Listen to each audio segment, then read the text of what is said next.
വേഗം വരുന്നവനായ യേശുക്രിസ്തുവിൻ്റെ നാമത്തിൽ ദൈനംദിന അപ്പം എന്ന അനുദിന വചനചിന്തയിലേക്ക് ഏവർക്കും സ്വാഗതം. ഇന്ന് അവനാകുന്നു നങ്കൂരം എന്ന വിഷയത്തെ ആസ്പദമാക്കി ചില കാര്യങ്ങളെ നമുക്ക് ചിന്തിക്കാം. അതിനാധാരമായൊരു വാക്യം വായിക്കാം. എബ്രായർ 6 അധ്യായം 19 വാക്യം. ആ പ്രത്യാശ നമുക്ക് ആത്മാവിൻ്റെ ഒരു നങ്കൂരം തന്നെ, അത് നിശ്ചയവും സ്ഥിരവും തിരശ്ശീലയ്ക്കകത്ത് കടക്കുന്നതുമാകുന്നു. കർത്താവിൽ നിങ്ങൾ അർപ്പിക്കുന്ന ഉറച്ച വിശ്വാസമാണ് ആത്മാവിൻ്റെ നങ്കൂരം. വിശ്വാസം ശക്തമായി ഇഴചേർന്നിരിക്കുന്നു. നിങ്ങളുടെ എല്ലാ വിശ്വാസവും ക്രിസ്തുവേശുവിൽ അർപ്പിക്കുകയും കഷ്ടകാലത്ത് അവനെ മുറുകെ പിടിക്കുകയും ചെയ്യുക. നിങ്ങൾ ഒരിക്കലും കുലുങ്ങുകയില്ല. നിങ്ങളുടെ ജീവിതത്തിൽ കൊടുങ്കാറ്റുകൾ ആഞ്ഞടിക്കുമ്പോൾ നിങ്ങൾ പ്രാർത്ഥനയുടെ ആഴങ്ങളിലേക്ക് പോയി ക്രിസ്തു എന്ന പാറയിൽ നങ്കൂരമിട്ടാൽ നിങ്ങൾക്ക് ഒന്നിനെക്കുറിച്ചും വിഷമിക്കേണ്ടതില്ല. പല വിശുദ്ധരും അവരുടെ ആരാധനാ സമയത്ത് ആത്മീയ ഗാനങ്ങൾ ആലപിക്കുന്നു. ചിലർ തിരുവെഴുത്തുകൾ വായിക്കുന്നു. മറ്റുള്ളവർ മുട്ടുകുത്തി അന്യഭാഷകളിൽ സംസാരിക്കുന്നു. അവർ ഈ കാര്യങ്ങൾ ചെയ്യുമ്പോൾ ആശയക്കുഴപ്പങ്ങൾ അപ്രതീക്ഷിതമാവുകയും ക്രിസ്തുവിൻ്റെ സമാധാനം അവരുടെ ഹൃദയത്തിൽ നിറയുകയും അവർക്കത് അനുഭവപ്പെടുകയും ചെയ്യുന്നു.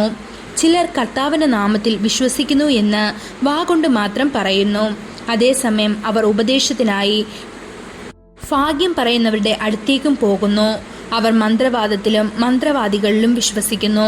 അവർ രഹസ്യമായി കുംഭങ്ങൾ വാങ്ങുകയും അത് ധരിക്കുകയും ചെയ്യുന്നു. എങ്ങനെയെങ്കിലും സ്വാതന്ത്ര്യം വേണമെന്ന് അവർ മനസ്സിൽ വിചാരിക്കുന്നു. കർത്താവായ യേശുവിൽ നിന്നോ മന്ത്രവാദികൾ മുഖേനയോ ആ വിടുതൽ എങ്ങനെ ലഭിക്കുമെന്ന് അവർ ശ്രദ്ധിക്കുന്നില്ല. ഒരേ സമയം 2 ബോട്ടിൽ യാത്ര ചെയ്യാനാണ് അവർ ശ്രമിക്കുന്നത്. അവസാനം അവരുടെ ജീവിതത്തിൽ അനാവശ്യമായ പ്രശ്നങ്ങളിൽ അവർ അകപ്പെടുന്നു. തമിഴ്നാട്ടിൽ ആളുകൾ പരമ്പരാഗതമായി 3 തരം പിടികളെക്കുറിച്ച് സംസാരിക്കുന്നു. ഇവ പൂച്ചയുടെ പിടിയാണ്, കുരങ്ങിൻ്റെ പിടിയാണ്, മറ്റ് മോണിറ്ററിൻ്റെ പിടിയും. പൂച്ചക്കുട്ടിയെ വായിൽ മുറുകെ പിടിക്കുന്ന അമ്മ പൂച്ചയുടെ പിടിയാണ്, പൂച്ചപ്പിടി. കുരങ്ങിൻ്റെ കുട്ടി അമ്മയെ മുറുകെ പിടിക്കും. അതേസമയം മോണിറ്റർ പല്ലിയുടെ പിടി വളരെ ശക്തവും ദൃഢവുമാണ്. പലരും വലിച്ചാലും അതിൻ്റെ പിടി നഷ്ടപ്പെടില്ല എന്ന്. എന്നാൽ അന്നത്തെ പ്രധാന വാക്യത്തിൽ മറ്റൊരു തരം പിടിയെക്കുറിച്ച് നാം വായിക്കുന്നു.